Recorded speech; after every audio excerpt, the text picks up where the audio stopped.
In the Life is funded in part by the H. Van Emeringen Foundation, Patricia Kind in honor of her brother, Henry Van Emeringen, Arcus Foundation, the estate of Richard W. Weiland, and by the annual support of In the Life members like you.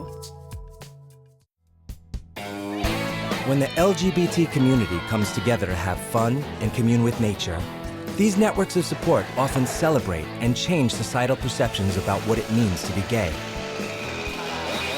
This month on In the Life, lesbian volunteers bring positive visibility and lend a helping hand to local communities while vacationing in the Caribbean.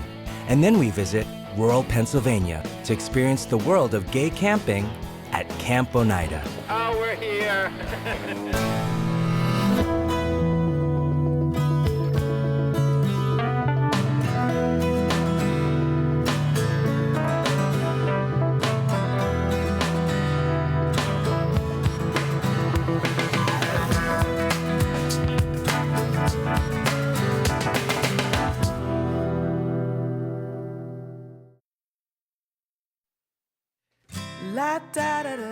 In November 2009, Sweet launched its first eco-friendly lesbian cruise.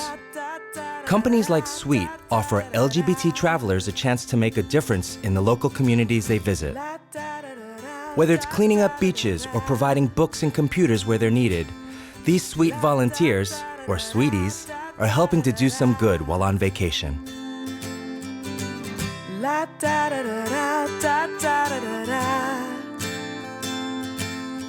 Sweet is a lesbian travel company dedicated to changing the world while we're on vacation.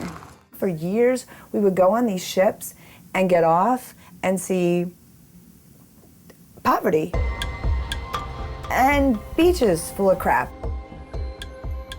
Shannon and Jen thought about, let's still go on the ship, still do the vacation, still cruise, but when we get off, let's change something. The cruise is going to happen anyway. Women are going to go on vacation together. And we're adding the volunteerism on top of it. Bonus.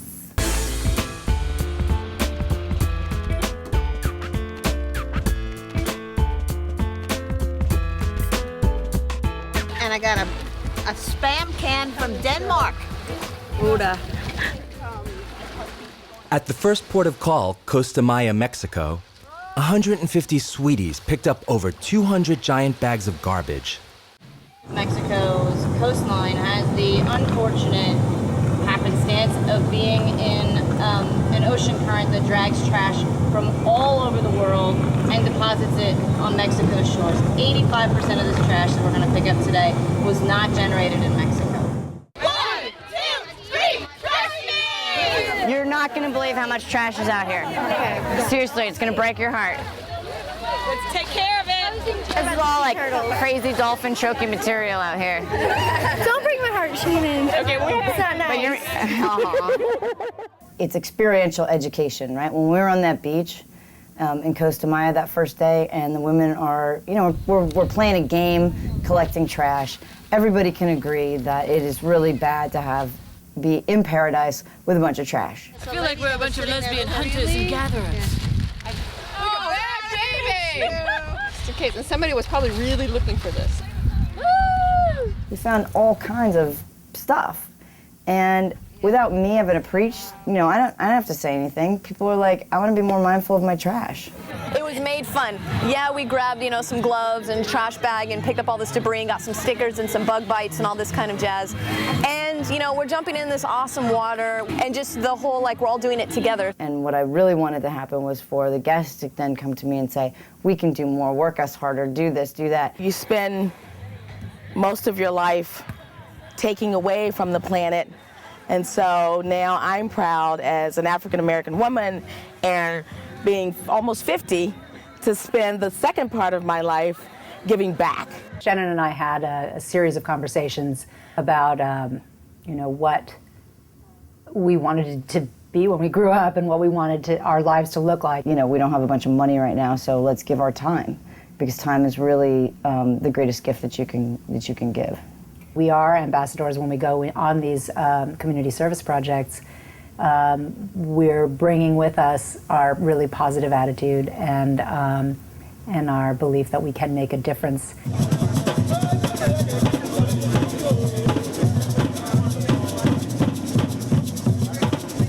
When I came to Belize in 2005, I came out to my Peace Corps staff. I asked them, is it okay and safe to come out as a lesbian in Belize? And they basically told me no, that it would be, in fact, I was informed that it might be to my best interest to tell people I was married and that my husband died. I have been here 4.5 years and I haven't met one out affirmed lesbian. This is the first announced lesbian cruise coming in since then. There have been others, but they don't announce and declare with the port that they're here. So there's press about your lesbian voluntarista status, and I think it's been very positive. While in Belize, Sweet volunteers painted bright cartoon characters on the walls of a children's hospital ward. And across town, other Sweeties painted 3 children's classrooms, read stories to kids, and donated books to the school's library. Thank you very much for being here, and I hope you enjoy your stay. I know it's not doing any tours or anything, but I'm sure you will leave Belize with a sense of great satisfaction. The people who volunteer with us, they feel so good afterwards and they have so much energy about it, and the thing that we've seen is that creates a ripple effect throughout the rest of their lives. Like, that's my favorite part of coming home from our cruise, where we did 7 different community service projects, is hearing about the projects that have forked off of that. We had some guests organize a holiday party, and normally they do a gift exchange, and this year they did a bring a book to send to Belize, to build on the library that we created when we were there. This one's going to be in your library too. You have such a big library. I get to hear these stories every day of how this small project that we did, 2 to 4 hours, has led to something much bigger and much more impactful. All right, glass is the next one. And if we find a bottle, we're supposed to try to look for the country it came from or the company and put it right here. Here's a wooden product. Right. Let's get wood. There's paint on it. And there is paint on it. There's also plastic. In November, we did a beach cleanup. We planted 25 mangrove trees in wetlands devastated by Hurricane Hugo. And we also refurbished a community park. We are here today helping with the Rotary Club and some of the people that actually live here to do some projects for maintenance and improvements in the park. I teach science, I teach high school environmental science, and it's very important to me that when I planned this vacation, that it was carbon neutral, and also that there was a chance to get out into the communities instead of being a big ship that just comes into port and is filled with consumers. I want it to be part of the producers and to help the individual communities that we came into, and this is the second project that I participated in. I think I'm going to take back a much better sense of my vacation having been more than just personal indulgence. We're going back to Cozumel in September, and they have a whole list of things that they want us to do while we're there. So we're there for a week this September, and we're going to build on those projects. We're going to do some more beach cleanup, and we're going to do some sea turtle habitat restoration, and we're also going to do a baby sea turtle release, and go out and see, we're going to go see if our mangroves are growing. We're going to go see, check out our community park.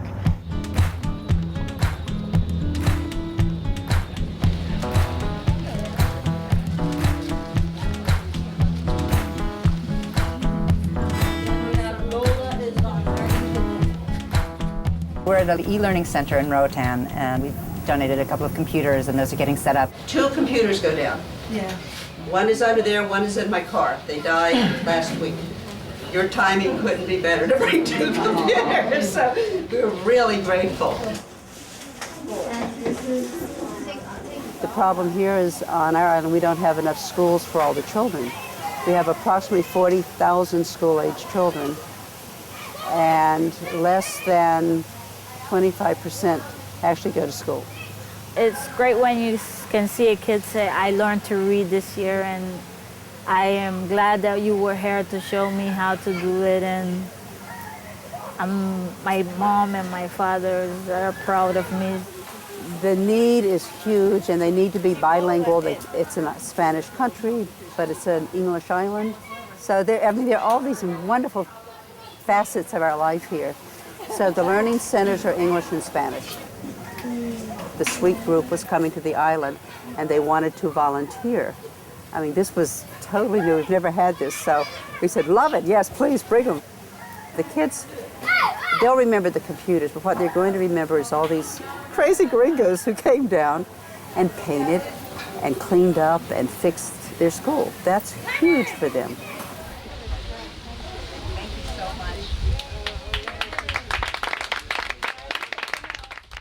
We made a huge impact on the communities we visited. Like for a day, every city we went to was totally abuzz with these lesbians are doing this really good thing, you know, and we represented, you know, not only lesbians, but also the United States in a way that was really, really remarkable. And that was exciting. It was neat to watch, like, the kids, you know, these girls who maybe have never seen so many expressions of gender diversity, you know, looking at, like, wow, she has short hair and tattoos, and she looks like a, you know, a sweet old grandma. And, like, I mean, we had such amazing diversity on this trip, and it was just really, really beautiful to see people going, I thought I knew what a lesbian was, but I don't.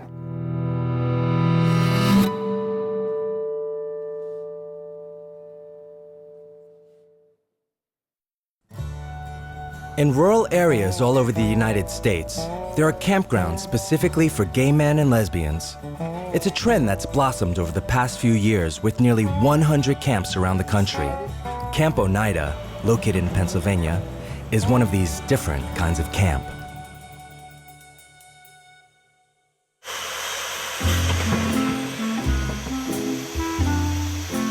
I made the mistake of saying I was going camping every week. And Anthony reminded me, this is not camping, this is camp. You got a saw? Bolt saw or something like that? Yeah. Okay. Honey, just because it's a gay campground doesn't mean we don't have tools. Oh, I know, baby. Oh, we're here. It's really nice. This campground is my family, my community. The people who care for you are here. It's not a bears camp, it's not a leather camp, it's not a drag camp, but it's got all those communities in it. I think our youngest seasonal is about 25, 26, and our oldest seasonal is in his 70s. We have people come to Oneida from everywhere. From Washington, D.C., from Rochester, from Syracuse, Philadelphia, New York, and then all the little small towns in between. I mean, there are people here who don't know you're from Adam, and they're willing, can we give you a hand? Do you need anything? I look forward to it every weekend. Okay, it's Wednesday, I only have 2 more days. And a lot of the lesbians don't have, quote unquote, a lesbian campground to go to, whereas Oneida welcomes them. We're all family. And that's what our family values are. We all watch out for one another up here.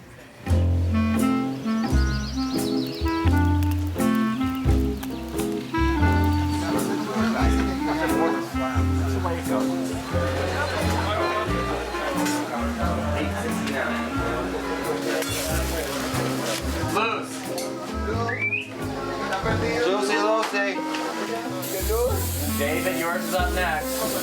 Stop your fetches. Put your wine in. I'll give you something to whine about. I think what most people are looking for is the basic need of acceptance. Basic acceptance for who they are, what they do, how they live their life. You know, I was 19 when I came out. I got caught up in the whole bar scene and the whole bar life. You know, everything was a party, no responsibility. Where's it right there? That's the order it's in, so it's after this. I met Thomas in 1993, and we're still together 14 years later. He gave me the little boot in the butt that I needed to put me back on the right path. It's going to be a little bit, just because everybody came at once, so we're cooking as fast as we can cook.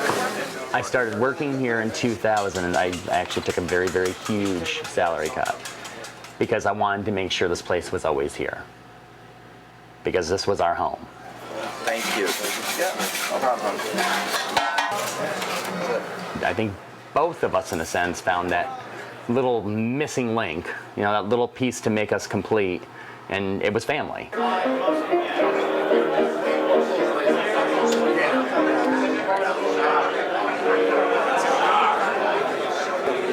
the plates from table 3. Got it. 4, it's Chris.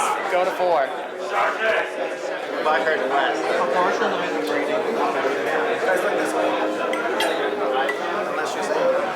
How would you like to do me a little favor? How would you like to lay a few people?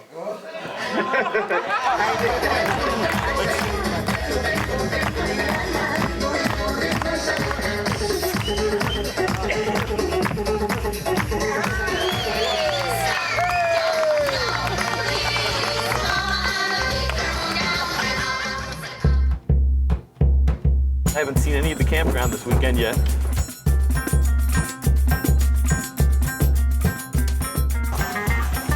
We probably have about 15 golf carts on the campground right now. And we got areas now where just strictly golf cart parking. This is Anthony's site here. Anthony and Kevin. How's the deck going? Hey guys. This is the builder's weekend, huh? I have to move the whole deck out away from the trailer so I can put the supports up to put a roof over it. Yeah, and of course, we had to go to our favorite toy store, Home Depot, the other day, because I said to him, you need a tool. I'm sure you need a power tool, because he uses the power tools, but I like buying power tools. So I guess the trick is we have to move this out a bit, huh? Well, pulling it forward means taking all the supports and everything else out. But it's nice because when it comes time to do the roof, there's a bunch of people. I'm going to have a roof raising party. It's nice to have that sense of community. But even people at camp, I go down and help other people that need help. And many hands make light work. And these people that's what I love about this. They will be here. In a heartbeat. When I say it's time, well, I mean, it might not hurt that I have food and some cocktails mixed up, but they'll be here. Like I always say, you take a gay man into the woods, he redecorates. And we redecorate here. We have a lot of fun here. The style of decorating is very varied. I miss that, Gene. I don't decorate. Under Orion's starry sky, I lie in the moonlit garden. You can just let it all go. Be as gay as you want, be as silly as you want. Oh, why does it have to? It's almost a necessity to flare it up and kind of be able to express yourself that little bit more that you can't get away with in your own home community. You can see what the person is going to be like just from looking at their site.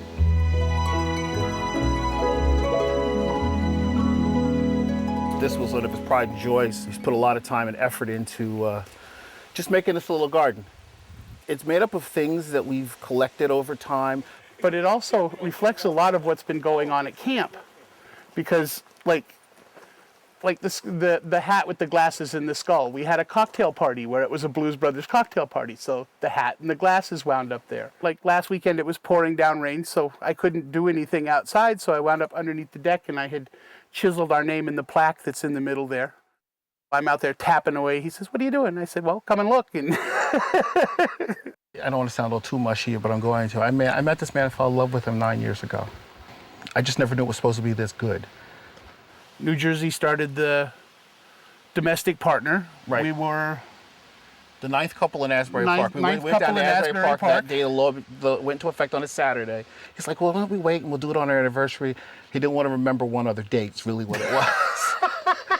And it's no longer groom and bride. It's now partner A and partner B. So occasionally we refer to each other affectionately as partner A and partner B. We did it right in our living room that night. Our biggest celebration is the day we met. That's right. This is a picture of my partner and I cutting down trees, acting like real lumberjacks. Yeah, lumberjacks. I met him when I was 20 years old. I looked at him from the moment I saw him and I said, he's the one. I didn't have a doubt in my mind. When we got together, we both loved camping, and we were actually kind of tired of the straight campgrounds where you could just sit there and pretend you're brothers or friends or, you know, going there fishing or whatever. So we pull in through the gate, and every single campsite that we drove by, waving, hi, how you doing? You know, welcome to Oneida, this, that, and the other, and just, we didn't want the weekend to end.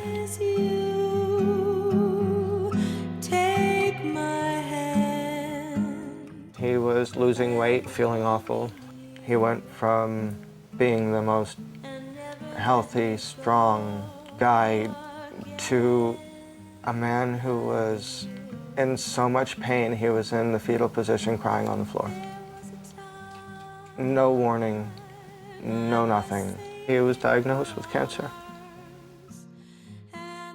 I came up here, there were people bringing up recliners for my partner to just sit in and be comfortable instead of being so skinny sitting in these plastic chairs, you know, trying to have any cushion. People bring brownies or cakes or food, or the outpouring of love. And the feeling like I wasn't doing this alone. That's what this campground is. I mean, that's the reason why I'm here. He died of non-Hodgkin's lymphoma. He was a wonderful man. Greatly missed by a lot of people here, especially me, obviously.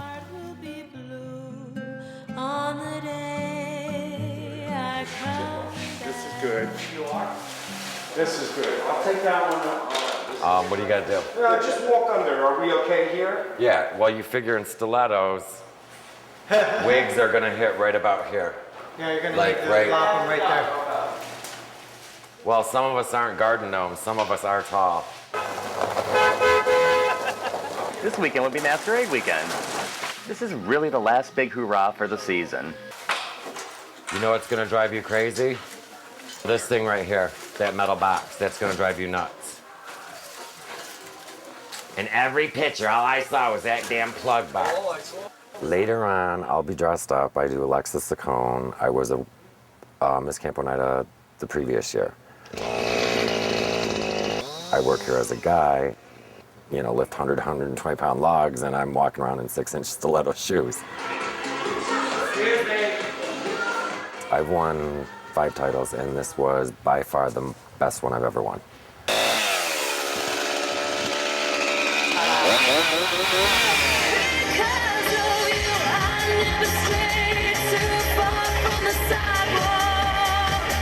Before I came here, I was always really, really nervous as far as performing. Up here, they gave me the self-confidence to do what I want to do.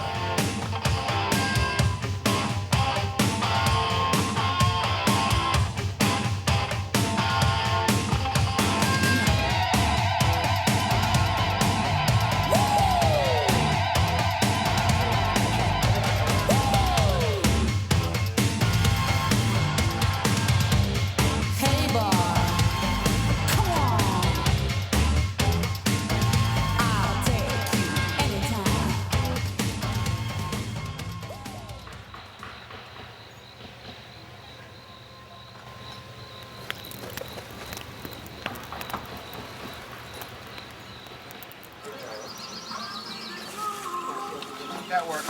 Hello. Hello. Hello, hello. You guys hungry? Let's do some construction. Across the way there, they're like, aren't you supposed to be up on that roof? Because Anthony was just doing a layout. And I said, no, I have dishes to do.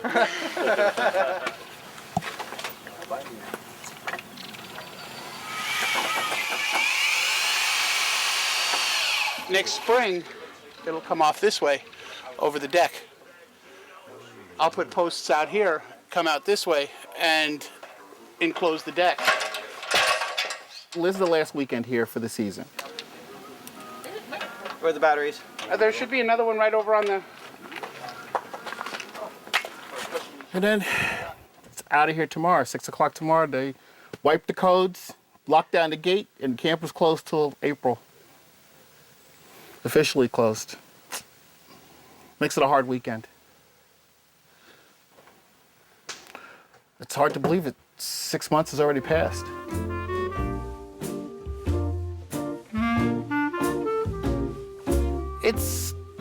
going to be tough not, like, waking up Thursday saying, what do I have to put in the car for Friday because we're going to camp?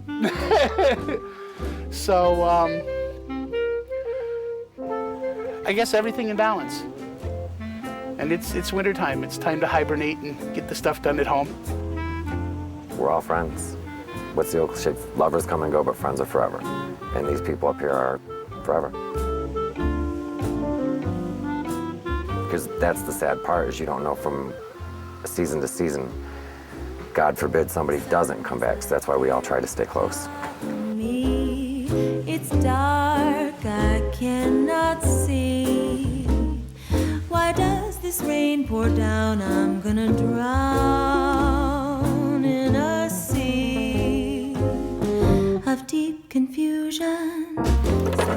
In the beginning, you look and say, oh, it's 6 months, and the next thing you know, it's that 6 months is gone. And then, of course, it starts, and then you blink and it's done, and 6 months have gone by, and those 6 months in the winter seem to just go forever.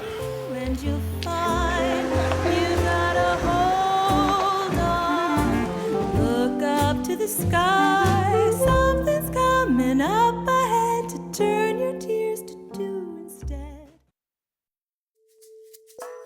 Thank you for watching In the Life. To learn more about the issues in tonight's program, or to tell us your thoughts about the show, text ITL to 69866 on your mobile phone, and visit itlmedia.org to watch more web exclusives and sign up for In the Life air date alerts.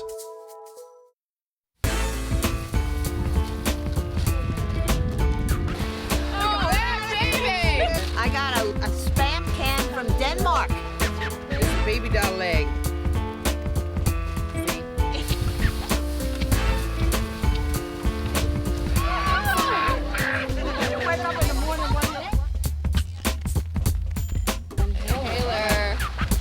Somebody was probably really looking for this.